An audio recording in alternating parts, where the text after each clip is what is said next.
Like regular coffee, decaf coffee begins as green coffee, unroasted. The hard beans are warmed and soaked in liquid to dissolve and remove the caffeine in one of four ways: using water alone, using a mixture of water and solvents, or using water and supercritical carbon dioxide. All four methods are safe, and once the caffeine is removed, well, at least 97% of it, the beans are washed, steamed, and roasted at temperatures that evaporate all the liquids used in decaffeination. A typical cup of decaf has about 2 milligrams of caffeine compared to a typical cup of regular coffee, which has about 95 milligrams of caffeine. Decaffeination is often associated with loss of flavorful coffee because it's a bit tricky to remove only the caffeine and not any of the numerous flavor chemicals.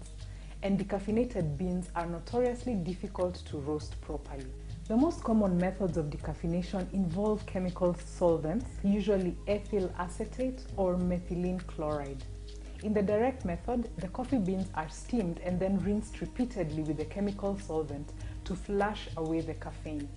In the indirect method, the chemical agent never touches the beans but treats the caffeine-laden water in which the beans have been soaked for hours.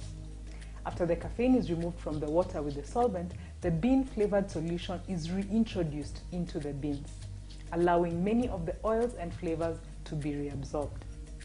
In both processes, the solvents are rinsed or evaporated out of the green coffee beans and further vaporized upon roasting, meaning that only the tiniest trace amounts which are deemed safe for consumption are ever present in the decaffeinated beans you purchase.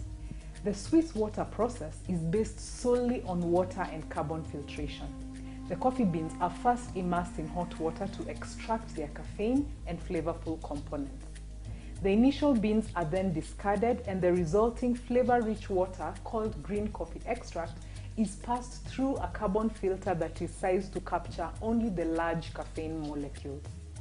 The decaffeinated green coffee extract is then used to wash and filter the next batch of beans. Caffeine is thereby filtered from the beans without recourse to chemical agents and without the beans losing many of their flavorful components. This is the primary method used to decaffeinate organic coffee beans. Finally, the carbon dioxide method uses CO2 under high temperatures and pressure to act like both a gas and a liquid. The supercritical CO2 reaches into the crevices of coffee beans like a gas but dissolves caffeine like a liquid.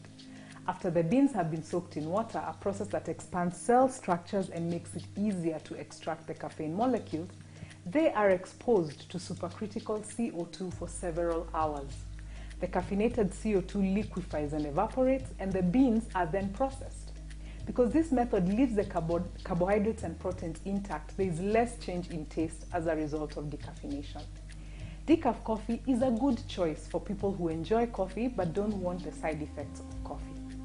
This makes decaf a great choice for having it as in dessert or accompaniment for late night conversations, or for giving children who want to try coffee.